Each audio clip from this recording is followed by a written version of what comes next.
Hello friends, आपका स्वागत है आपके चैनल ब्रेन फूड में। इस वीडियो में हम जो बीए प्रोग्राम के जो स्टूडेंट हैं सिक्स सेमेस्टर के, उनका जो डिसिप्लिन सब्जेक्ट है पॉलिटिकल साइंस का, राजनीतिक विज्ञान, इसके यूनिट फर्स्ट के बारे में डिस्कस करेंगे। मैं आपको पहले एक ओवरव्यू दे देती हूँ कि हम इसमें किस टाइप से इसको पढ़ेंगे। जैसे कि आप देख सकते हैं कि जो आपकी यूनिट फर्स्ट है ना, वो वैश्वीकरण के बारे में है।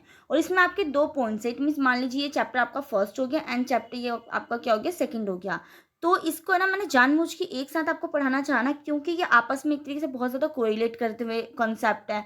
तो इसलिए मैं चाह रही थी कि मैं आपको इसमें, चाहे थोड़ी वीडियो लेंदी हो जाए, बट हाँ, मैं आपको इसके अंदर इसके दोनों के कंसेप्ट को क्लियर कर देती हूँ। एक मैं आपको ओवरव्यू बता देती हूँ कि हम इसके अंदर किस टाइप से पढ़ेंगे।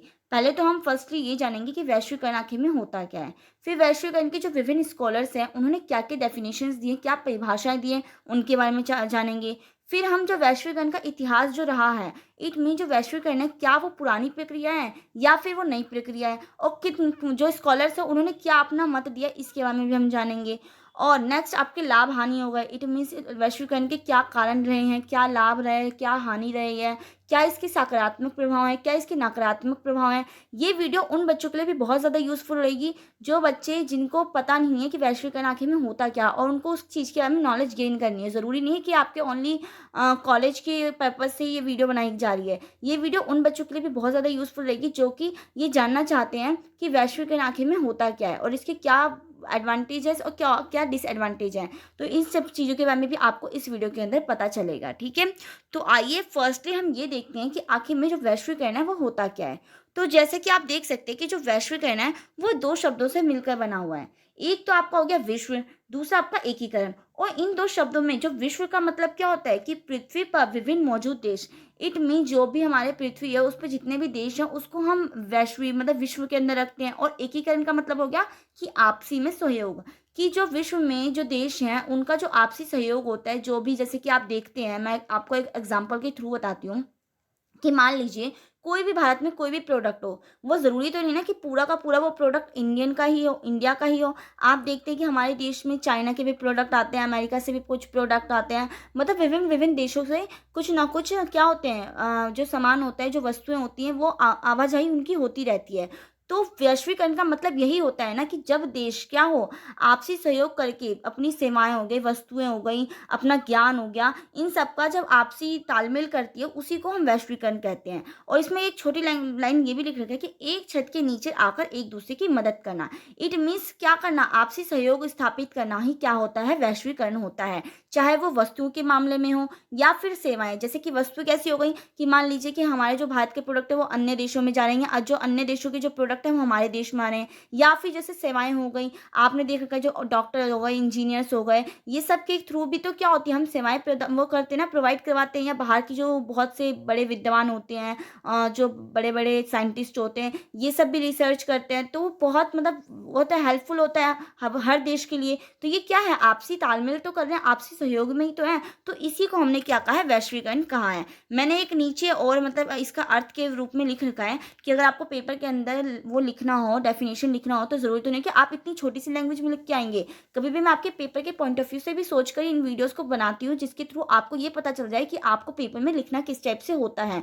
क्योंकि ये क्या है ना कि हाँ, पेपर में ये नहीं होता ना कि हम छोटा सा लिख के आ जाए। जैसे हम एट्थ नाइन्थ या सेवन्थ क्लास में होते थे तो हम बहुत छोटी सी डेफिनेशन भी लिख के आ जाते थे, तो उससे हमारा काम चल जाता था। बट अब ऐसा नहीं होता, अब आपको बहुत अच्छे ब्रीफली वे में, मतलब कि उसको कंसेप्चुअल वे में लिखना होता है। तो इसके अंदर यही है कि वैश्वीकरण के अर्थ में कि किसी वस्तु, सेवा या विचार, जैसे आप देखते हैं कि कोई भी प्रोडक्ट की आवाजाही होती है, सेवाएं जो हो गई, डॉक्टर, इंजीनियर्स, या कुछ भी जो हमारे विचार हो गए, जो हमारी सोच विचार होते हैं, उसका भी हम आदान प्रदान करते हैं।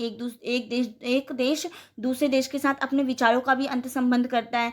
या फिर पूंजी, कैपिटल हो गई, बौद्धिक संपदा अथवा सिद्धांत को विश्वव्यापी करना ही क्या है, विश्व, अर्थात विश्व के प्रत्येक देश का अन्य देशों के साथ अप्रतिबंधित अप्रतिबंधित आदान प्रदान करता है। मतलब इसके ऊपर कोई भी वो ना हो, क्या कहते हैं, प्रतिबंध ना लगा रखा हो, कोई टैक्स वैक्स नहीं। मान लीजिए कि कोई चीज़ें आती हैं, अब दूसरे देशों से हमारे देश में कोई चीज़ आती है, अगर हम उसके ऊपर बहुत ज़्यादा टैक्स लगा देंगे तो क्या हो जाएगा, वो उसकी उस वस्तु की बहुत ज़्यादा वैल्यू बढ़ जाएगी। तो फिर कोई भी उस वस्तु को कोई भी खरीदेगा नहीं, खरीदेगा ना। इसलिए जो सरकार होती है ना, वो बहुत मतलब कि एक तरीके से अपना सोच समझ के ही टैक्स को निर्धारित करती है। ऐसा नहीं होता होता कि बहुत ज़्यादा टैक्स लगा दिए जाते हैं या बहुत ज़्यादा टैक्स को कम कर दिया जाता है।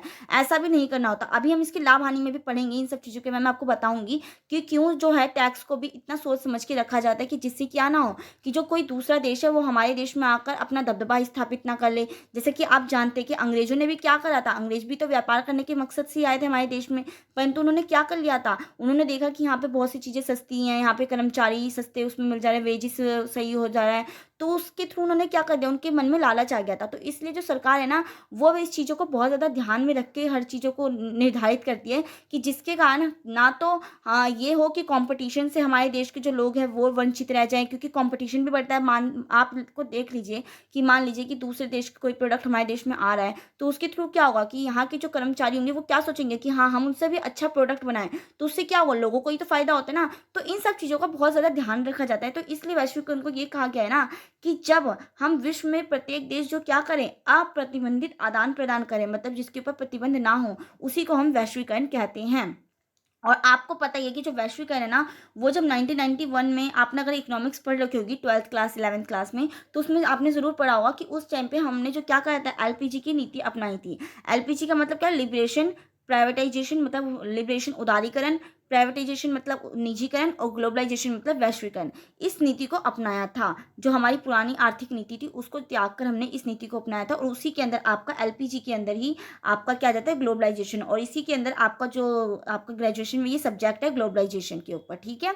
तो आपको पता चल चुका होगा कि हाँ, आखिर में वैश्वीकरण क्या है। सेम बात यहाँ पे यही लिख रखी है कि वैश्वीकरण शब्द दो शब्दों से मिलकर बना है, विश्व और एकीकरण से, जिसका अर्थ होता है कि पूरे विश्व की अर्थव्यवस्था को क्या करना, एकीकृत करना और उन्हें एक ही छत के नीचे लाना है, ठीक है। इसका मुख्य मकसद देशों के बीच आर्थिक, सामाजिक और सांस्कृतिक दूरियों को दूर करना होता है। इसका मेन पर्पस क्या है कि जो देश है वो आपस में क्या हो, उनकी जो आर्थिक स्थिति हो वो अच्छी हो सके, सामाजिक स्थिति या फिर जो सांस्कृतिक है, उन सब चीज़ों की दूरियों को क्या किया जाए, कम किया जाए। वैश्वीकरण के पीछे की कामना पूरे विश्व को एक बनाना होता है। तो वैश्वीकरण का मकसद क्या होता है कि जो हमारा पूरा विश्व है उसको हम एक सूत्र के धागे में क्या कर सकें, पिरो सके, बांध सकें। अब इसमें यही है कि इसे एक आसान उदाहरण से समझाते हैं। मैंने आपको यहाँ पे एग्जांपल भी लिख दिया, वैसे तो मैंने आपको एग्जांपल बहुत दे भी दिए, बट मैंने आपको यहाँ पे लिख भी दिया था कि हाँ, पेपर में भी आपको इस टाइप से इस एग्जांपल को डिफाइन करके लिखना होगा। जैसे कि इसमें लिख रखा है कि हम रोज़मर्रा के जीवन में ना जाने कितनी ही वस्तुएं, सेवाओं का उपभोग करते हैं। जैसे कि आप देखते हुए कि कोई भी प्रोडक्ट होता है आप कितना ज़्यादा यूज़ करते हैं, चाहे बिस्किट हो गया, खाने से रिलेटेड वो सामान हो गए, या फिर कपड़े हो गए, क्लोथ्स हो गए आपके, या फिर वॉशिंग मशीन्स, या जो भी चीज़ें आप अपनी रोज़मर्रा की ज़िंदगी में यूज़ करते हैं, उपभोग करते हैं, वो सब क्या है, आप इसको यूज़ करते हैं। लेकिन आप ये जानते हैं कि वह सभी वस्तुएं ज़रूरी नहीं है कि बाहर देश में ही निर्मित होती हैं, और ये नेसेसरी नहीं होता कि ये जो वस्तुएं हैं वो सिर्फ और सिर्फ इंडिया में ही बनी हों। यानी अमेरिका, जापान, चीन में बने वस्तुओं का उपभोग भारत में बड़े पैमाने पर हो रहा है। आप जानते हैं कि चाइना के भी प्रोडक्ट हमारे जो देश में कितना ज़्यादा यूज़ किया जाता है। तो आप ये नहीं कह सकते ना कि क्या कहते हैं कि ये सिर्फ ओनली भारत में ही ये चीज़ें बन रही हैं। तो इसलिए जो वैश्वीकरण है बहुत ज़्यादा इस चीज़ के लिए, आपने देखा कि वैश्वीकरण किस टाइप से देखा जाता है हमारे देश के अंदर, और यही वैश्वीकरण है, और यह उदाहरण भूमंडलीकरण के आर्थिक आयाम को दिखाता है। अभी मैं आपको आर्थिक आयाम के बारे में भी बताऊंगी, बट आप एक तरीके से देख सकते हैं कि हाँ, वैश्वीकरण है क्या। और मैं आपको एक चीज़ और बता देती हूँ कि वैश्वीकरण को ना हम बहुत से नियमों से जानते हैं, ठीक है। एक तो वैश्वीकरण का आप देख सकते हैं जगतीकरण भी बोलते हैं वैश्वीकरण को, ठीक है। अगर पेपर में आ जाता है कि जगतीकरण के बारे में बताइए, जगतीकरण के आयाम बताइए, तो आपको पता होना चाहिए कि जगतीकरण का मतलब ही वैश्वीकरण है। एक दूसरा नियम आपका इसका हो जाता है भूमंडलीकरण, ठीक है। पेपर में ये सब टर्म्स दे देते हैं, इसलिए मुझे ये बताना नेसेसरी लगा आपको कि मैं आपको ये बता देती हूँ कि आप बिल्कुल भी कंफ्यूज ना हो। एक तीसरा आपका होता है अंतर्राष्ट्रीयकरण, ठीक है। ये टर्म्स बहुत ज़्यादा यूज़ की जाती हैं एग्जाम्स में, सबसे ज़्यादा तो वैसे वैश्वीकरण और भूमंडलीकरण का बहुत ज़्यादा यूज़ किया जाता है। बट मैं कोई भी ऐसा मतलब वो नहीं ले सकती, रिस्क नहीं ले सकती कि अगर आपसे पेपर में मान लीजिए जगतीकरण पूछ ले, और कई बच्चों को अगर ना पता हो कि हाँ, उनके टीचर ने नहीं बताया उनको या कुछ भी, तो आपको ये मेरी मतलब जिम्मेवारी बनती है कि मैं आपको हर एक चीज़ से आपको अवगत कराऊँ, ठीक है। अब हम देखते हैं इसके कि मैंने आपको एग्जाम्पल भी दे दिए। यानी कि विश्व के सभी देश अपनी वस्तुओं और सेवाओं का आदान प्रदान अन्य देशों में सुगमता से कर पा रहे हैं।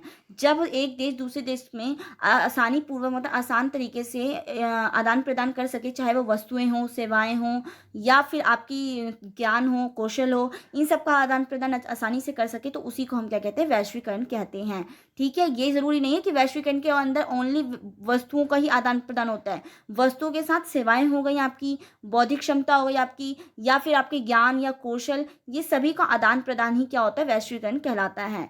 इससे दोनों देशों को प्रत्यक्ष व अप्रत्यक्ष रूप से क्या होता है, फायदा मिलता है। अतः वैश्वीकरण से विश्वव्यापी पारस्परिक जुड़ाव होता है, जो ऐसे प्रभावों की निरंतरता से पैदा होता है। वैश्वीकरण दुनिया को कुछ सूचनाएं और तकनीक के माध्यम से जोड़ने वाली प्रक्रिया मात्र ही नहीं, अपितु यह एक अंतर्राष्ट्रीय आर्थिक, सामाजिक और सांस्कृतिक सूत्र में बांधने वाली भी प्रक्रिया है। अब कैसे इसको इसने यूं बोल रखा है कि ये सांस्कृतिक सूत्र में बांधने वाली प्रक्रिया या फिर आर्थिक या सामाजिक। तो जैसे कि आप देखते हैं कि आजकल जो हमारे जैसे इंडिया में लोग जींस या जींस शर्ट पैंट ये सब पहनने लग गए हैं, तो ये कोई हमारा थोड़ी ना कल्चर था। ये तो हमने क्या किया है, कहीं और से, जैसे कि बाहर के जो देश हैं उनसे अडॉप्ट करा है। परंतु जो हमारे देश की जो संस्कृति है वो किस टाइप की थी, साड़ी धोती कुर्ता ये चीज़ पहनते थे। तो यही है ना कि वैश्वीकरण का प्रभाव चाहे सांस्कृतिक तौर पे हो, चाहे फिर आर्थिक तौर पे क्यों ना हो, या फिर सामाजिक या राजनीतिक तौर पे, हर प्रकार से जो वैश्वीकरण का प्रभाव क्या होता है हमारे ऊपर पड़ता है। तो यही है कि जो वैश्वीकरण है वो क्या करता है, जो विश्व है उसको एक तरीके से एक सूत्र में पिरोने की कोशिश करता है। वैश्वीकरण के थ्रू ये होता है। तो इसलिए ये बात कही गई है कि जो वैश्वीकरण है वो क्या है, एक विश्वव्यापी पारस्परिक जुड़ाव होता है। अब हम देख लेते हैं कि वैश्वीकरण की परिभाषाएं एवं अन्य नाम। जैसे कि मैंने आपको अभी बताया भी है कि जो वैश्वीकरण को हम क्या क्या बोलते हैं। एक तो आपका जगतीकरण हो जाता है, दूसरा आपका क्या हो जाता है, भूमंडलीयकरण, ठीक है। ऐसे नेक्स्ट आपका हो जाता है अंतर्राष्ट्रीयकरण। तो इस टाइप से नेमों से जाना जाता है। एग्जाम में आपके बहुत ज़्यादा भूमंडलीकरण करके बहुत ज़्यादा पूछा जाता है कि भूमंडलीकरण की परिभाषाएं दीजिए, भूमंडलीकरण आखिर है क्या, और इसकी मतलब जो इसके आयाम है वो बताइए। तो इस टाइप से क्वेश्चन पूछा जाता है। तो आप बिल्कुल कंफ्यूज ना हो, इसलिए मैं आपको ये बार बार रिकैप करवा दे रही हूँ कि हाँ आपके दिमाग में ये चीज़ बैठ जाए, और जब आप इस वीडियो को देखें ना तो ये ना हो कि आपको कुछ भी डाउट रह जाए।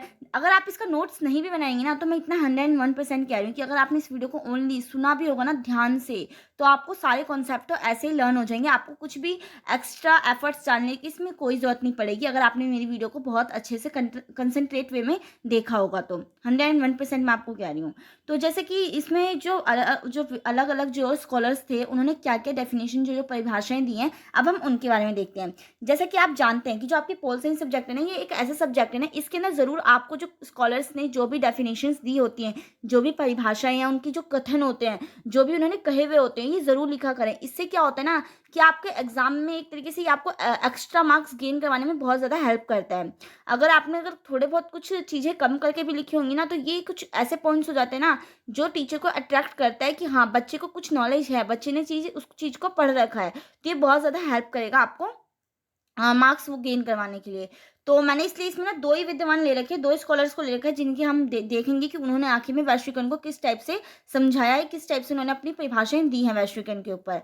तो जैसे कि जो टॉम जी पामर हैं, उन्होंने कहा है ना कि सीमाओं के पार विनिमय पर राज्य प्रतिबंधों का ह्रास। इट मीन्स जो प्रतिबंध, जो रिस्ट्रिक्शंस होते हैं उनको हटा देना, उसको कम कर देना या उसका विलोपन कर देना, और इसके परिणाम स्वरूप उत्पन्न हुआ उत्पादन, जो वो होते हैं प्रोडक्ट उत्पन्न होते हैं, या विनिमय एवं तीव्र एकीकृत और जटिल विश्व स्तरीय तंत्र। इट मीन्स ये कहा गया है ना, इसमें टॉम जी पामर ने ये वैश्वीकरण की ये डेफिनेशन दी है कि जो भी सीमाओं के पार जो विनिमय होते हैं, मतलब कि एक्सचेंज, विनिमय का मतलब होता है, अगर इंग्लिश में मैं आपको कहूँ तो एक्सचेंज, ठीक है।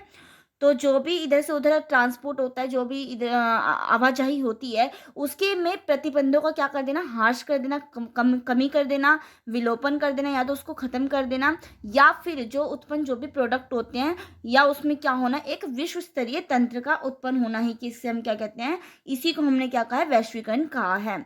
अब हम देखते हैं जो विश्व स्वास्थ्य संगठन, जो आपका WHO है, वर्ल्ड हेल्थ ऑर्गेनाइजेशन, उसने क्या डेफिनेशन दी है उसके ऊपर, वैश्वीकरण के ऊपर। तो इन्होंने कहा है ना कि लोगों और देशों की बढ़ी हुई अंतर्संबंधता और अन्योन्यता, इट मीन्स जो भी आपसी जो देश में या लोगों में जो भी संबंधता होती है, जो रिलेशनशिप होते हैं, वो उसने इस टाइप से इसको डिफाइन किया है, जो वर्ल्ड हेल्थ ऑर्गेनाइजेशन ने, WHO ने, ठीक है।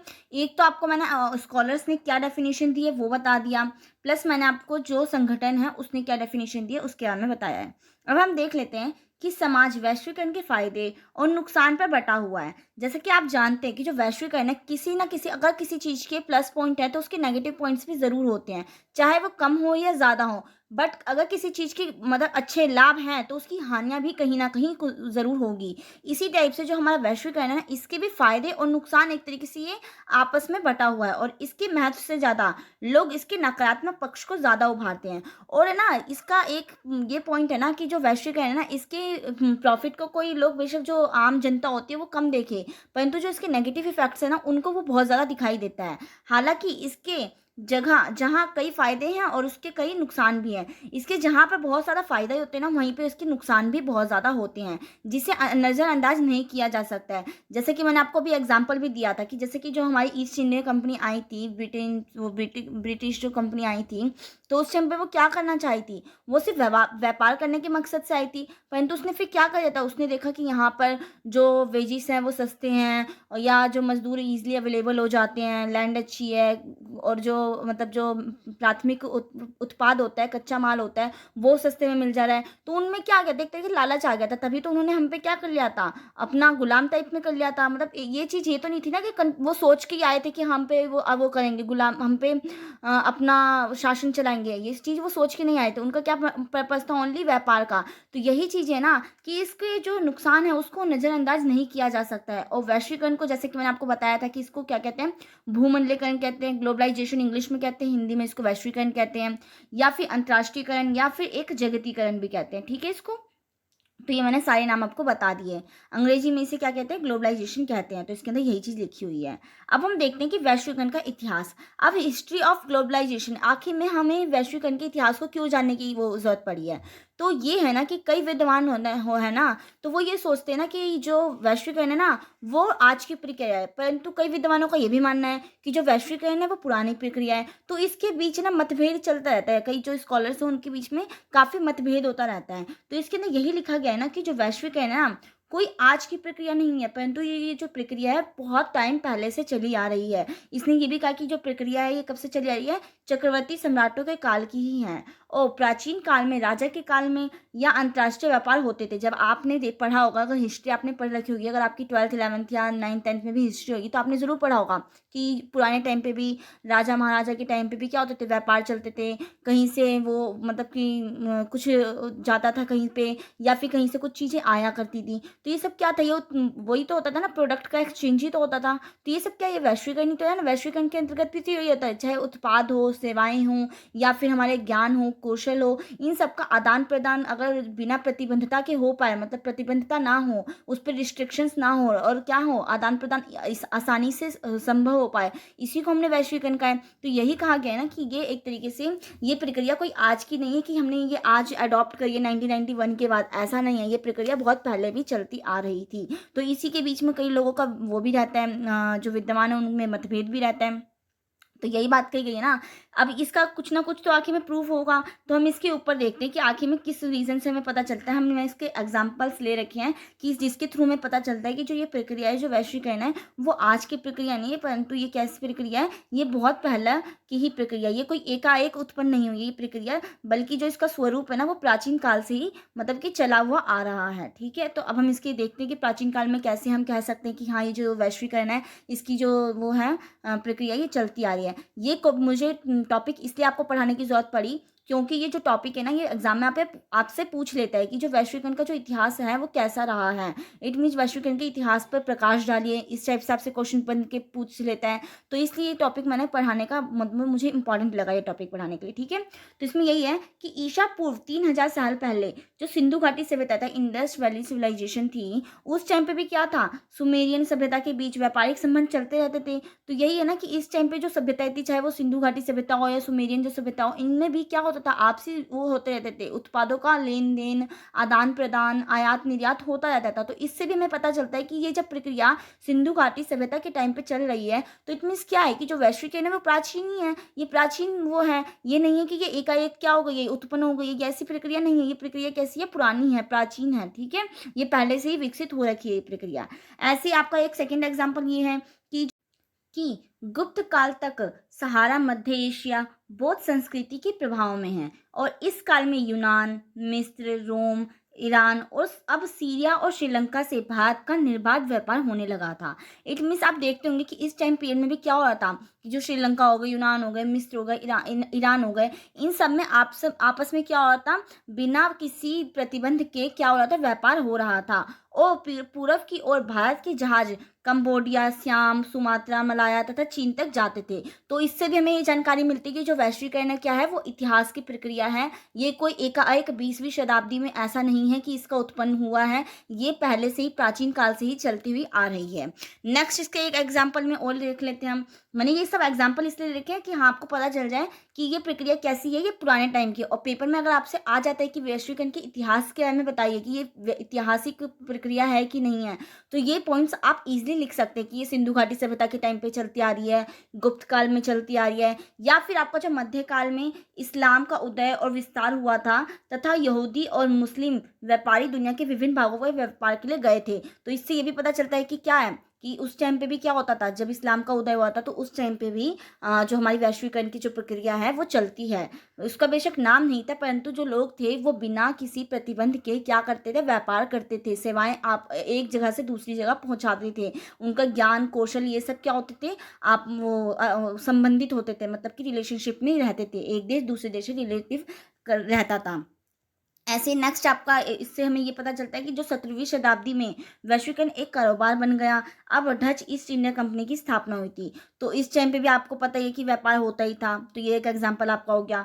नेक्स्ट आपका कि 19वीं शताब्दी में औद्योगिकरण के कारण उत्पादों की संख्या और गुणवत्ता में वृद्धि हुई और उत्पादों को बेचने के लिए क्या हो गया था, यूरोपीय बाजार का निर्माण हुआ था। तो 19वीं शताब्दी में भी जब प्रोडक्ट बहुत ज़्यादा मतलब कि इंक्रीज हो रहा था, जो उत्पादन था वो बहुत अच्छा हो रहा था, उत्पादों की जो संख्या थी वो अच्छी हो रही थी, तो उस टाइम पे भी क्या हो गया था, एक यूरोपीय बाजार का एक तरीके गठन कर दिया गया था, उसका निर्माण कर दिया गया था कि उसमें क्या हो जाएगा, हम उसमें अपने जो प्रोडक्ट है उसको बेचेंगे। तो ये भी क्या था, ये भी तो एक वैश्वीकरण का ही एक हिस्सा हुआ, क्योंकि क्या हो रहा है कि हम अपने उत्पाद को कहीं और किसी और बाजार में क्या कर रहे हैं, उसका सेल कर रहे हैं, उसको बेच रहे हैं। तो ये भी क्या है, एक वैश्वीकरण को ही तो दिखाता है ना कि हाँ जो वैश्वीकरण है उसका इतिहास पुराने टाइम से ही रहा है, चाहे वो आपकी 19वीं शताब्दी हो या फिर आपकी वो 17वीं शताब्दी हो। ठीक है, ऐसी आपकी ये आधुनिक रूप से 1990 के दशक में अगर देखा जाए तो ये एक नया मोड़ आया था। जैसे कि मैंने आपको बताया था कि नई आर्थिक नीति अपनाई गई थी 1991, तब जाके जो हमारी जो एलपीजी की नीति अपनाई गई थी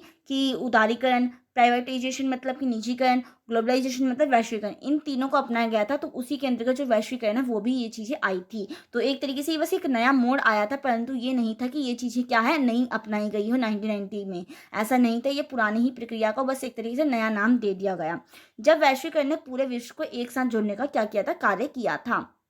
तो आई होप आप समझ चुके होंगे कि जो वैश्वीकरण है वो कैसे है, उसका इतिहास क्या रहा है, वो इतिहास में थी भी कि नहीं थी, ये आपको अंडरस्टैंड हो चुका होगा कि हाँ आप समझ चुके होंगे कि जो वैश्वीकरण है वो कैसी प्रक्रिया है, पुरानी प्रक्रिया है। ये पॉइंट्स मैं आपको बार बार रिकैप इसलिए करती हूँ कि ये आपके दिमाग में ये बिल्कुल आप इस वीडियो को देखें ना तो फिर आपको ये टेंशन ना रहे कि मुझे ये पॉइंट्स याद करने हैं। आप जैसे इस वीडियो को देखेंगे उसके बाद आपको ऑटोमेटिकली याद हो जाएगा कि आपको कुछ भी अलग से याद करने की नीड नहीं पड़ेगी। ऐसे यहाँ पे लिख भी रखा है 20वीं शताब्दी में वैश्वीकरण, जो हमारी 1991 के बाद जो हमने वैश्वीकरण को अपनाया था, तो यही है कि द्वितीय विश्व युद्ध के बाद स्वतंत्र देशों का उदय हुआ और संयुक्त राष्ट्र संघ की स्थापना हुई थी। जैसे तो यही है कि 20वीं शताब्दी में जो वैश्वीकरण था वो कैसा था, क्या था। तो इसमें अब यही सेकंड पॉइंट है कि आधुनिक वैश्वीकरण अर्थशास्त्रियों, व्यापारिक हितों और राजनीतिज्ञों के नियोजन का परिणाम है। कि जो वैश्वीकरण है ना वो इस जो व्यापारिक हित होते हैं, जो राजनीतिक के जो नियोजन है उसका एक तरीके से रिजल्ट है जो वैश्वीकरण है। ठीक है, नेक्स्ट आपका है कि ब्रेटन वुड्स सम्मेलन। इन सब चीज़ों के बारे में ना अभी आप पढ़ेंगे, जो आपके जो सेकेंड एंड थर्ड जो है ना आपके चैप्टर्स, उसमें आप इसके बारे में भी पढ़ेंगे। संयुक्त राष्ट्र संघ अलग से इसका एक चैप्टर है, ऐसे जो आपका ब्रेटन वुड्स सम्मेलन है इसके ऊपर भी पूरा एक मतलब चैप्टर है। तो इसके बारे में आपको उसके अंदर अच्छे से डीपली एक्सप्लेन करूंगी। अभी यहाँ पे आपको मेनली है कि वैश्वीकरण के बारे में जानना है। तो ये एक तरीके से ऊपर के पॉइंट, अगर आप इन पॉइंट्स को स्किप भी कर देंगे तो कोई इशू नहीं है, ये जो पॉइंट्स है ठीक है ये आप उस टाइम पे बहुत अच्छे से समझ जाएंगे। तो अगर आप जैसे नोट्स इसकी मैं पीडीएफ है ना आपको लिंक इसका डिस्क्रिप्शन में डाल दूंगी, आप वहाँ से इसकी रिवीजन एक बार कर लेना। नेक्स्ट टाइम पे अगर जब आपके एग्जाम होंगे तो इस नोट्स को पढ़ के चले जाना, आपका एग्जाम बहुत अच्छा जाएगा। ऐसी ब्रेटन वुड्स सम्मेलन, अंतर्राष्ट्रीय मुद्रा कोष और विश्व बैंक की स्थापना की गई थी। जो गेट है आपका general agreement on tariff and trade, जो आपके टैक्स लगते हैं, जो टैक्स जो प्रतिबंधता लगाई जाती है कि हाँ किस सामान पे कितनी वो छूट देनी चाहिए, हमें कितना छूट नहीं देनी चाहिए, जो टैक्स लगाए जाते हैं, तो इससे रिलेटेड है ये कि विश्व व्यापार संगठन जो आपका WTO है, it means world trade organisation की स्थापना की गई थी, जिससे अंतर्राष्ट्रीय व्यापार अवरोधों में क्या आई थी, कमी आई थी। तो मतलब मेन मोटिव क्या है, वैश्वीकरण तभी तो फैलेगा ना, वैश्वीकरण तभी तो विकसित होगा ना, जब हम जो टैरिफ है, जो प्रतिबंधता है, उसको हटा दें। तो इस कारण से इसकी स्थापना की गई थी, जिससे क्या हुआ था, एक तरीके से आपसी सहयोग बढ़ा था, आपसी अंतर संबंधता बनी थी, रिलेशनशिप मजबूत हुए थे, क्योंकि क्या हो गया था, अवरोधों में कमी आई थी। किसके थ्रू, जो वर्ल्ड ट्रेड ऑर्गेनाइजेशन है, WTO बनाई गई थी, उसी के थ्रू। ठीक है, तो यही चीज़ें इसके अंदर हमने यही पर देखा कि 20वीं शताब्दी में जो वैश्वीकरण था वो किस टाइप से इसका विस्तार हुआ था। अब हम देखते हैं कि वैश्वीकरण के कारण क्या है, कि इट मीन्स जो वैश्वीकरण मतलब वैश्वीकरण कैसे उत्पन्न हुआ, वैश्वीकरण कैसे उत्पत्ति हुई इसकी, इसका मेन मोटिव क्या क्या था, इसके किसके थ्रू वैश्वीकरण जो है इतना ज़्यादा विकसित हुआ, फला फूला। तो यही है कि वैश्वीकरण के लिए कोई एक कारक उत्तरदायी नहीं है, फिर भी प्रौद्योगिकी ने अपने आप में एक महत्वपूर्ण भूमिका निभाई है। अब प्रौद्योगिकी मतलब कि टेक्नोलॉजी। अब आप जानते हैं कि आज के टाइम में अगर कोई भी चीज़ विकसित हो रही है तो वो क्या है, वो मेन उसका रीज़न कौन हो जा रहा है, टेक्नोलॉजी हो जा रही है। अगर आपको आज यहाँ घर बैठे किसी और देश में कहीं से बात करनी है तो आप टेलीफोन के थ्रू ईजिली बात कर सकते हैं, अपने सेल फोन के थ्रू भी आप ईजिली बात कर सकते हैं। तो ये क्या है, ये टेक्नोलॉजी नहीं तो ये चीज़ें संभव नहीं है ना, कि हम अपने जो वो हैं, विचार हैं, उसका भी हम आदान प्रदान ईजिली कर पा रहे हैं। चाहे फिर वो हमारी वस्तुएं हो गई, वस्तुओं का भी हम आदान प्रदान कर पाते हैं, अपनी सेवाओं का भी, प्लस अपनी पूंजी का और अपने कौशल और ज्ञान का भी हम क्या कर पाते हैं, आदान प्रदान कर पाते हैं। किसके थ्रू, टेक्नोलॉजी के थ्रू। तो यही कहा गया है ना कि वैश्वीकरण के लिए कोई एक कारक तो उत्तरदायी नहीं है, परंतु जो प्रौद्योगिकी है ना, वो अपने आप में एक बहुत ज़्यादा महत्वपूर्ण भूमिका निभाती है। जैसे आपके टेलीग्राफ हो गया, टेलीफोन हो गया, माइक्रोचिप, इंटरनेट के थ्रू भी आप देखते हैं कि आज अगर आप घर बैठे अपना चाहें कि कोई भी आप प्रोडक्ट को ऑर्डर करके आप अपने घर पे मंगवा सकते हैं। आपने देखा ना कि किसके थ्रू हो पाया है, इंटरनेट के थ्रू हो पाया है। तो यही चीज़ है कि जो टेक्नोलॉजी है ना, उसने बहुत हद तक जो वैश्वीकरण है उसको बहुत ज़्यादा क्या किया है, अप्रिशिएट किया, उसको बढ़ावा दिया है। आविष्कारी ने पूरी दुनिया में संचार क्रांति का क्या किया है, सूत्रपात किया है। उन्नत प्रौद्योगिकी के कारण विचार, पूंजी, वस्तु, लोगों की विश्व के विभिन्न भागों में आवाजाही बढ़ गई है। जैसे कि आप जानते हैं कि टेक्नोलॉजी के थ्रू ही हमारा क्या हो गया है, आना जाना, आयात निर्यात, या तो हमारी कौशल का हो या फिर हमारे ज्ञान का हो या फिर चाहे वस्तुओं का हो। आप देखते हैं कि इंटरनेट के थ्रू आप कितना मतलब घर बैठे किसी भी देश का कोई भी प्रोडक्ट आप अपने यहाँ पे मंगवा सकते हैं, वो भी इजी वे में। आपको कोई ज़्यादा एफर्ट्स मारने की नीड नहीं पड़ेगी। आपने सिर्फ ओनली एक ऑर्डर प्लेस किया और आपके घर में वो प्रोडक्ट इजीली अवेलेबल हो जाता है। फिर चाहे वो हमारे देश का कोई प्रोडक्ट हो या फिर कोई अदर स्टेट का, अदर उसका हो, कंट्री का हो। ठीक है, तो इस पर कोई फ़र्क नहीं पड़ता, क्योंकि टेक्नोलॉजी ने ये चीज़ें क्या कर दी है, संभव बना दी हैं। तो यही है कि दुनिया के राष्ट्रों और लोगों के बीच कम होते हुए इस फासले के कई कारण हैं। क्योंकि जैसे कि आप देख सकते हैं कि जो टेक्नोलॉजी है, विज्ञान है, जो हमारी साइंस मतलब जो भी टेक्नोलॉजी का यूज़ हो रहा है उसके थ्रू क्या हो रहा है, लोगों के बीच और राष्ट्रों के बीच क्या हो रहा है, फासले कमी तो है ना। अन्य देशों के बीच हमारे देश से जो फासले हैं वो किसके थ्रू कम हो पा रहे हैं, टेक्नोलॉजी के थ्रू हो गए। या फिर देश के बीच में जो आपसी निर्भरता हो रही है उसके थ्रू भी जो डिस्टेंस है वो कम होता जा रहा है। ऐसी जो घटनाओं का विश्वव्यापी प्रभाव, जो भी इंसिडेंट होते हैं उनका पूरे विश्व पे एक छाप पड़ जाती है, जिसके कारण जो लोग हैं वो आपस में क्या हो रहे हैं, आपसी निर्भरता बढ़ती जा रही है। और उसकी आपसी निर्भरता के बढ़ने के कारण ही क्या हो रहा है, जो विश्व है उसका दूसरे देश के साथ क्या हो रहा है, एक तरीके से उसमें आपसी वो हो रहा है, आपसी लगाव हो रहा है, जो फासले हैं वो हमारे कम हो रहे हैं। तो यही रीजन है जो मैंने आपको बताया कि क्यों जो वैश्वीकरण जो है, आखिर में किस कारण से वैश्वीकरण इतना ज़्यादा मतलब बढ़ गया है, कैसे वैश्वीकरण इतना ज़्यादा विश्वव्यापी हो गया है। ऐसी बड़े पैमाने पर उत्पादन व नए बाजारों की तलाश भी क्या कर रही है, एक तरीके से एक देश का दूसरे देश के साथ क्या कर रही है, घनिष्ठता बढ़ा रही है, घनिष्ठ संबंध बना रही है। क्योंकि आप देखते हैं कि जो बहुराष्ट्रीय कंपनियां हो गई, ये सब एक देश जो दूसरे देश के अंदर, अब आप भी हमारे इंडिया के अब इंडिया के अंदर भी आप देखते होंगे कि कितनी बाहर की जो कंपनीज हो जाती हैं वो आकर क्या करते हैं, यहाँ पर अपनी कंपनी स्टैब्लिश करती है। तो उसके थ्रू क्या हो रहा है, हमारे और उस देश के बीच में वही तो हो रही है ना, आपसी संबद्धता ही बढ़ रही है, आपसी घनिष्ठ संबंध बन रहे हैं। तो यही है कि जो किस टाइप से जो है, क्या क्या रीज़न है जिसके थ्रू क्या हो रहा है, हमारे बीच में आपसी सहयोग बढ़ रहा है, उसके क्या क्या कारण है, ये चीज़ हम पढ़ रहे हैं इसके अंदर। और आपसी संबंधता बढ़ने का आखिर में क्या रीज़न है कि आप आपस में जो संबंध बढ़ रहे हैं, वो इसका मतलब क्या है, वैश्वीकरण तो है, वैश्वीकरण में भी तो यही है ना कि आपसी सहयोग बढ़ना, जो हमारे एक देश का दूसरे देश के साथ क्या हो, आपसी सहयोग हो, उसी को तो हमने वैश्वीकरण कहा है। तो वैश्वीकरण के क्या क्या रीज़न हैं, तो यही चीज़ हम इसके अंदर देख रहे हैं। नेक्स्ट आपका पॉइंट आ जाता है कि उत्पादन, औद्योगिक संरचना व प्रबंधन का लचीलापन, इसके कारण भी जो है वैश्वीकरण है। नेक्स्ट है आपका जो लोगों के बीच में जो आपसी सहयोग है, वो इसके कारण भी उत्पन्न होता है। नेक्स्ट है आपका कि अंतर्राष्ट्रीय वित्तीय व वाणिज्यिक संस्थाएं, जैसे विश्व बैंक हो गया आपका, वर्ल्ड बैंक, अंतर्राष्ट्रीय मुद्रा कोष हो गया, विश्व व्यापार संगठन जो WTO है। अब ये जो वर्ल्ड ट्रेड ऑर्गेनाइजेशन है, वो क्यों बनाया गया कि जो देश, एक देश से जो दूसरे विदेश का व्यापार हो रहा है, वो सुनिश्चित तौर पे देखा जा सके कि हाँ वो सही तरीके से हो रहा है कि नहीं हो रहा, उसमें कोई प्रतिबंधता तो नहीं आ रही। ये सुनिश्चित करने के लिए ही WTO की एक तरीके से स्थापना की गई थी। तो यही चीज़ है कि वह ये जो संगठन है, इसके थ्रू भी हमारा क्या होता है, एक तरीके से जो वैश्वीकरण है वो फल फूल रहा है, लोगों में आपसी सहयोग बढ़ रहा है। तो ये कारण है, एक टेक्नोलॉजी हो गए या आपकी जो संगठन हो गए, ये सब, तो ये सब क्या है, एक तरीके से अपनी इन्वॉल्वमेंट दिखाते हैं वैश्वीकरण के अंदर कि वैश्वीकरण की किस टाइप से वो हो रहा है, फल फूल रहा है। नेक्स्ट है वैश्वीकरण के गुण। अब हम देख लेते हैं एडवांटेजेस ऑफ ग्लोबलाइजेशन, कि क्या क्या वैश्वीकरण के लाभ हैं और क्या हानियां हैं, कि वैश्वीकरण के होने से क्या लाभ मिल रहा है हमारे देश को और क्या क्या हानियां होंगी उसके थ्रू, इसको भी हम जानेंगे, क्योंकि ये पॉइंट जानना बहुत ज़्यादा इंपॉर्टेंट है। जैसे कि मैंने आपको ऊपर बताया था कि अगर किसी भी चीज़ के प्लस पॉइंट होते हैं तो उसके ज़रूर ज़रूर नेगेटिव पॉइंट्स भी होते ही होते हैं। तो इसलिए फर्स्टली हम इसके प्लस पॉइंट को देखते हैं एंड दैट आप इसके देखेंगे नेगेटिव पॉइंट्स को, ठीक है।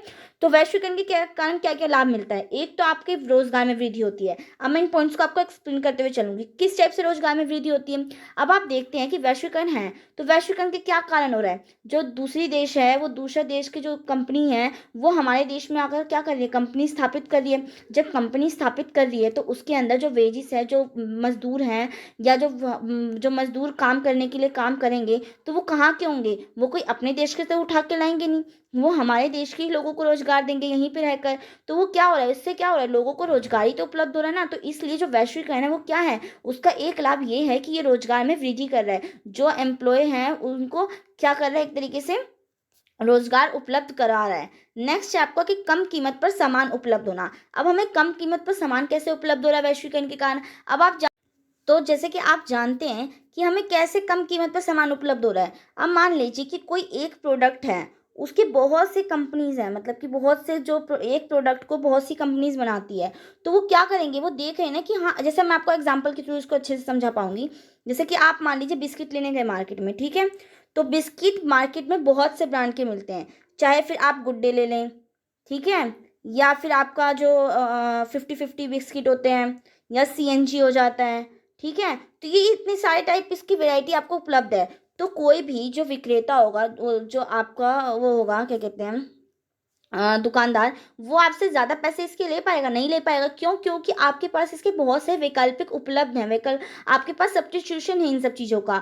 तो वो क्या करेगा, वो इस चीज़ के जो रेट हैं वो कभी नहीं बढ़ा पाएगा। अगर आपके पास जो चीज़ प्रोडक्ट कम होता है, आप उसी के रेट को ज़्यादा बढ़ाकर लिख सकते हैं, परंतु अगर जिस चीज़ की आपके पास बहुत सारी क्वांटिटी है, तो आप उसको कभी भी, जो वो होते हैं उपभोक्ता होते हैं, उनको नहीं ठग सकते। तो यही चीज़ है कि अगर क्या होगा, वैश्वीकरण होता है तो उसके कारण एक तो हमारे पास क्या होते हैं कि हमारे पास सब्स्टिट्यूशन मिल जाता है हमें उत्पादों का, बहुत से उत्पादों का क्या हो जाता है, हमारे पास उपलब्ध हो जाती है वैरायटी। उस वैरायटी के उपलब्ध होने के कारण कि वो क्या हो जाते हैं, एक तरीके से हमें वो सामान कैसे हो जाता है, कम कीमत पर उपलब्ध हो जाता है, सस्ते में उपलब्ध हो जाता है। तो एक कारण ये भी है, वैश्वीकरण का एक लाभ ये भी है, ठीक है। नेक्स्ट आपका थर्ड पॉइंट है स्थानीय एकाधिकार में कमी। अब ये स्थानीय एकाधिकार में कमी कैसे आ गई, जैसे कि मैंने अभी आपको एग्जांपल दिया बिस्किट का। अब बिस्किट अगर एक कंपनी बनाती है, मान लीजिए कि इस बिस्किट को ओनली गुड डे कंपनी बनाती है, ठीक है। तो उसके पास एक अधिकार होता है। परंतु अब वैश्वीकरण आ गया तो वैश्वीकरण के कारण क्या हो गया, दूसरे देश के भी प्रोडक्ट हमारे देश के अंदर आते हैं, दूसरे टाइप की वैरायटीज ऑफ बिस्किट्स मिलते हैं। तो इसी कारण क्या हो रहा है, इसका एक अधिकार नहीं रह पा रहा है, किसी भी एक कंपनी का इसके ऊपर अधिकार नहीं है, जिस कारण से क्या हो रहा है, एक अधिकार में भी कमी आ रही है। जो स्थानीय एक अधिकार है, जो हमारे देश के जो मतलब पीपल होते हैं, उनके एक अधिकार में भी कमी आती है, क्योंकि बाहर से जो प्रोडक्ट आते हैं वो भी, जैसे अब आप मान लीजिए, जो आप दिवाली के टाइम पे लाइट्स लेते हैं, जो जगमगाती हुई लाइट्स सबके घरों में लगती हैं, तो वो आप चाइना के ब्रांड के भी देखते हैं, अपनी इंडिया के ब्रांड के भी होते हैं। तो ये क्या क्या होता है, तो इसके थ्रू आपको दोनों टाइप से ब्रांड मिलते हैं। तो आपका ये तो नहीं होता ना कि सिर्फ इंडिया मार्केट पे, इंडियन मार्केट पे जो इंडिया के जो प्रोडक्ट उनके ही एक अधिकार हो, वहाँ पर क्या हो जाता है, फिर चाइना के प्रोडक्ट के भी एक अधिकार, मतलब वो हो जाता है, राइट्स मिल जाते हैं उनको भी बेचने का अपना, और फिर हमारे देश का भी। तो इसके कारण एक तो ये चीज़ होती है कि कम कीमत पर हमें सामान भी उपलब्ध हो जाता है, प्लस क्या होता है कि कोई भी किसी भी कंपनी का एक अधिकार नहीं होता, उसमें भी कमी आ जाती है। तो वैश्वीकरण का एक ये भी लाभ है कि किसी भी चीज़ पर किसी एक का क्या नाम है, एक अधिकार नहीं होता, मोनोपोली एक की नहीं होती है, उसमें बहुत सी चीज़ों के एक बहुत सी चीज़ें इन्वॉल्व हो जाती है, बहुत से लोग इन्वॉल्व हो जाते हैं। इस कारण से कोई भी कंपनी क्या नहीं कर सकती है, अपना एक अधिकार नहीं जमा सकती। जैसे कि आपने ईस्ट इंडिया कंपनी का भी एग्जाम्पल ले सकते हैं कि ईस्ट इंडिया कंपनी ने भी क्या किया था, अपना एक अधिकार जमाने लग गई थी कि हाँ, हम ही सिर्फ इस प्रोडक्ट को बेच सकते हैं तो बेच सकते हैं, जो भी मतलब कि जो सामान उत्पादन जो हो जाएगा, जो प्रोडक्ट बन जाएगा, उस प्रोडक्ट को सिर्फ हम बेच सकते हैं। और जो इंडिया मार्केट को क्या बोल दिया गया था कि सिर्फ आप क्या करेंगे, सिर्फ कच्चा माल ही बेच सकते हैं। तो एक तरीके से क्या हो गया था, उसने अपना एक मोनोपोली वो अपना ली थी। परंतु जो वैश्वीकरण है, इसके कारण जो वो है एक अधिकार समाप्त हो जाता है, क्योंकि इससे क्या होता है, दूसरे देश के भी जो लोग होते हैं, जो दूसरे देश के जो उत्पाद होते हैं, वो भी क्या होते हैं, अपना वो तो वो एग्जिस्ट करते हैं इसमें, ठीक है, इस कंपटीशन में। नेक्स्ट है जीवन स्तर में वृद्धि। जिन बच्चों ने इकोनॉमिक्स पढ़ रखी होगी ना, उन बच्चों को तो ये बहुत ज़्यादा इजी समझ में आ रहा होगा, क्योंकि इसमें कुछ भी ऐसा वो नहीं है कि आपको ना अंडरस्टैंड हो पाए। आप खुद सोच के देखिए ना कि अगर वैश्वीकरण है, अगर दूसरे देश में सामान हमारे देश में आ रहा है, दूसरे देश की कंपनी हमारे देश के अंदर इन्वेस्ट कर रही है, दूसरे देश की कंपनी यहाँ पे आकर लगा रही है, अपनी कंपनीज को इस्टेब्लिश कर रही हैं, तो उससे क्या क्या इफेक्ट पड़ेंगे। आप बस माइंड में ये चीज़ सोच के चलेंगे ना, तो आपको पॉइंट्स तो खुद ही अपने आप ही मिलते जाएंगे। आप बस एक चीज़ को लेकर चला गया कि हाँ, वैश्वीकरण के कारण होता क्या है। वैश्वीकरण का यही तो होता है ना कि एक देश दूसरे देश के साथ आपसी सहयोग करता है, आपसी संबंध बनाता है। तो यही चीज़ को लेकर अगर आपने माइंड में सोच लिया ना, फिर उसके बाद आप लाभ के बहुत से पॉइंट्स लिख सकते हैं। फिर आपको पेपर में ये सोचने की जरूरत नहीं पड़ेगी कि आपको लिखना क्या है। बाकी मैंने आपको ये सब टाइटल्स दे दिए हैं, जिसके थ्रू आप इसको क्या कर देंगे, पेपर में ये आपका फर्स्ट पॉइंट होगा, और इसको एक्सप्लेन अच्छे से करके लिख देंगे, ठीक है, 4-5 लाइन में इस टाइप से एक्सप्लेन करके लिखना है आपको। ऐसी जीवन स्तर में वृद्धि होती है, जीवन स्तर में वृद्धि होती है क्योंकि आपको बहुत सी चीज़ों के मतलब कि चीज़ें उपलब्ध हो जाती हैं, सस्ते में भी उपलब्ध हो रही हैं और महंगे में भी उपलब्ध हो रही है। जिसके पास पैसा है वो महंगा सामान लेगा, जिसके पास पैसा कम है वो अपना सस्ता सामान में भी अपने जीवन स्तर में वृद्धि कर सकता है। तो यही चीज़ है, बाजार का विस्तार होता है, क्योंकि दूसरे जो मान लीजिए बहुराष्ट्रीय कंपनी हमारे देश में आकर इस्टेब्लिश होती हैं, या फिर जो अन्य अन्य वो जो अनेक उत्पाद होते हैं, उसको आकर यहाँ पे बेचने का उनको मौका मिल रहा होता है। तो इससे क्या हो रहा है, बाजारी तो विस्तार हो रहा है, बाजार का ही तो विस्तार हो रहा है। ऐसे ही उत्पादकता में वृद्धि होती है और तीव्र आर्थिक विकास होता है, क्योंकि अगर मान लीजिए कि कोई भी बाहर की जो कंट्रीज़ है हमारे अंदर आकर, हमारे देश के अंदर आकर यहाँ पे इन्वेस्ट कर रही है, तो उसके कारण क्या होगा, हमारी जो आर्थिक है वो विकास तो होगा ना, आर्थिक विकास होगा, हमारी इकोनॉमिक जो कंडीशन है वो सुधरेगी। यही चीज़ है। ऐसी अंतर्राष्ट्रीय सहयोग में वृद्धि होती है कि फिर क्या होता है कि अगर हम ऐसे, हमारा देश अगर ऐसा है कि हम सबके साथ आपसी सहयोग बनाकर रख रहे हैं, तो उसके कारण क्या होगा, हमारे एक तरीके से अच्छी रेपुटेशन भी होती है अंतर्राष्ट्रीय लेवल पे। तो यही चाहिए कि अंतर्राष्ट्रीय सहयोग में भी इसके थ्रू क्या होती है, हमारी वृद्धि होती है। तो आपने देख लिया कि जो वो हैं वैश्वीकरण के क्या क्या लाभ हैं, एडवांटेजेस ऑफ ग्लोबलाइजेशन आपने देख लिया, ठीक है। अब हम देखते हैं वैश्वीकरण के दोष, कि it mean disadvantage of globalisation, की इसकी हानियां क्या वैश्वीकरण के कारण, कि अगर वैश्वीकरण होता है तो उसके क्या क्या इफेक्ट पड़ते हैं, नेगेटिव इफेक्ट क्या क्या पड़ते हैं।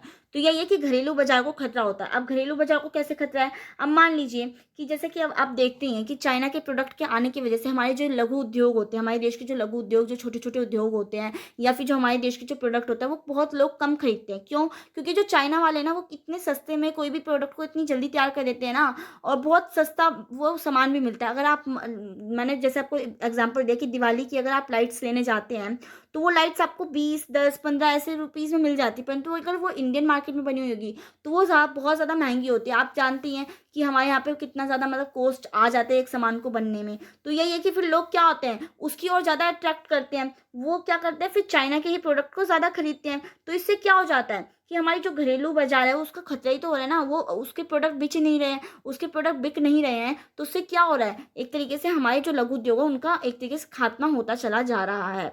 नेक्स्ट इसका हानि ये हो जाता है कि लाभ की हिस्सेदारी, लाभ में हिस्सेदारी हो जाती है। कैसे लाभ में हिस्सेदारी हो जाती है?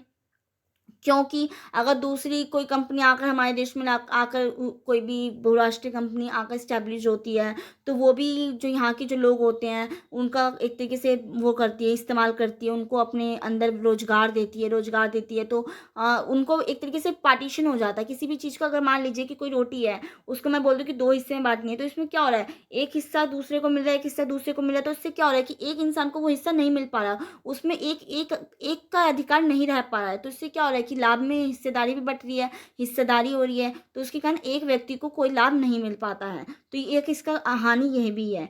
नेक्स्ट है कि देश की स्वतंत्रता को खतरा भी होता है। जैसे कि आप जानते हैं कि ईस्ट इंडिया कंपनी ने भी तो यही काम हुआ था ना। ईस्ट इंडिया कंपनी के वैसे तो बहुत से रीज़न थे कि हमारे देश में उन्होंने हमें गुलाम बना लिया था, उन्होंने बहुत से रीज़न थे, परंतु उनमें से एक रीज़न ये भी था कि उन्होंने देखा कि हमारे देश में बहुत सस्ता वेजिस है, बहुत सस्ते सामान कच्चा माल हमें ईजिली अवेलेबल हो पा रहा है। तो इस रीज़न से भी क्या हो रहा था, उनको इतनी छूट दे दी गई थी, सरकार ने उनको इतनी छूट दी थी, तभी ना उन्होंने हम पे क्या कर लिया था, गुलाम हमें बना लिया था। तो इसलिए जो वैश्वीकरण है ना बहुत हद तक ये हमारी स्वतंत्रता को भी एक तरीके से खत्म करता है। तभी तो सरकार ने आज तक, सरकार अगर आप देखते हैं तो सरकार कोई भी प्रोडक्ट आता है बाहर से तो उस पर ज़रूर टैक्स लगता है।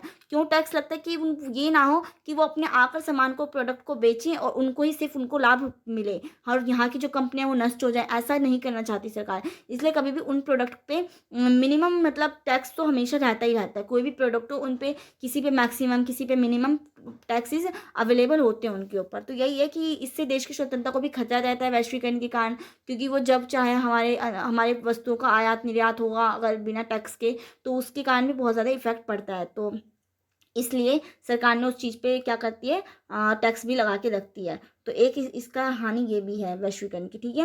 नेक्स्ट है कि मजदूरों का शोषण होता है। जैसे कि मैंने आपको बताया कि एमएनसीज कंपनियां होती हैं हमारे देश में आकर लगाती हैं, तो उसके थ्रू क्या होता है उसमें उनको रोजगार देती है, तो रोजगार के साथ वो हमारे मजदूरों का इस्तेमाल भी तो कर रही है ना। तो यही चीज़ें हैं कि इससे मजदूरों का भी शोषण होता है। नेक्स्ट आर्थिक असंतुलन होता है और बेरोजगारी में भी वृद्धि हो जाती है। अब बेरोजगारी में वृद्धि कैसे होती है? जैसे कि आप देखते हैं कि बेरोजगारी में वृद्धि कैसे होगी। अब मान लीजिए कि कोई देश में से कोई कंपनी अपने देश के अंदर स्टैब्लिश करने के लिए लाई, ठीक है। इसके अंदर उसने स्टैब्लिश करी तो इसके अंदर उसने रोजगार तो दिया, रोजगार में तो वृद्धि हुई। जैसे कि इसमें बहुत से जो लोग हैं काम करने वाले वो तो सब इंडियन ही हैं। जब इंडियन उसके अंदर काम करते हैं उनको रोजगार तो मिला, पर दूसरी ओर वो क्या कर रही है, वो हमारी जो लघु उद्योग हैं, कुटीर उद्योग जो अपने हाथ से, अपने हस्त लेखों मतलब हाथों से कुछ सामान प्रोडक्ट को बनाते हैं, छोटे छोटे उद्योग होते हैं, उनका भी तो एक तरीके से खात्मा हो रहा है। क्योंकि अब क्या कर रही है वो बड़ी बड़ी कंपनी जो है बड़ी बड़ी मशीनें लाकर उन उत्पादों को ईजिली बना दे रही है और उसमें क्या है कम खर्चा लागत लग रही है। तो उससे क्या है वो सामान सस्ता मिल रहा है और जब सामान सस्ता मिलेगा तो लोग उसकी तरफ ही तो अट्रैक्ट होंगे ना। अगर मान लीजिए आपको कोई सामान सस्ते में मिल रहा है और वही सामान आपको कोई महंगे में दे रहा है तो आप क्या प्रेफर करेंगे? आप तो सस्ते में लेना पसंद करेंगे। तो इसके कारण क्या हो रहा है, जो हमारे लघु उद्योग है, कुटीर उद्योग है, हमारे जो देश के जो छोटे मोटे उद्योग हैं वो एक तरीके से क्या हो रहा है, उनको खात्मा होता जा रहा है। जब वो खत्म होते जा रहे हैं तो उससे क्या हो रहा है, जो वो लोग हैं वो क्या कैसे होते जा रहे हैं, वो बेरोजगार होते जा रहे हैं, उनके पास क्या नहीं रह रहा, रोजगार नहीं रह रहा। तो एक तरीके से क्या कर रही है, बेरोजगारी में भी वृद्धि कर रही है। रोजगार तो दे रही है पर दूसरे नेगेटिव पॉइंट्स में अगर हम ये भी डालना चाहें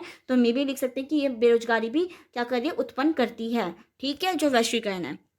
नेक्स्ट है आपका कि अंतर्राष्ट्रीय संस्थाओं का दबाव, कि इसमें कि जो अंतर्राष्ट्रीय संस्थाओं का दबाव कैसे हो रहा है कि जो बाहर की जो कंपनी हमारे देश में आकर जो वो स्थापित करती है, कंपनी स्थापित करती है, तो उसके अंदर तो उनकी रूल रेगुलेशन फॉलो होते हैं। हमारे देश के लोग तो उसके अंदर रूल रेगुलेशन बना नहीं सकते हैं। बेशक कि हमारे देश की कंपनीज की जो लोग होते हैं उसके अंदर वर्कर्स के तौर पे काम कर रहे होते हैं, परंतु जो वो होते हैं, जो संस्थाएं होती हैं, वो अपने ही क्या करती है, एक तरीके से दबाव बनाकर रखती है उन कंपनी के ऊपर।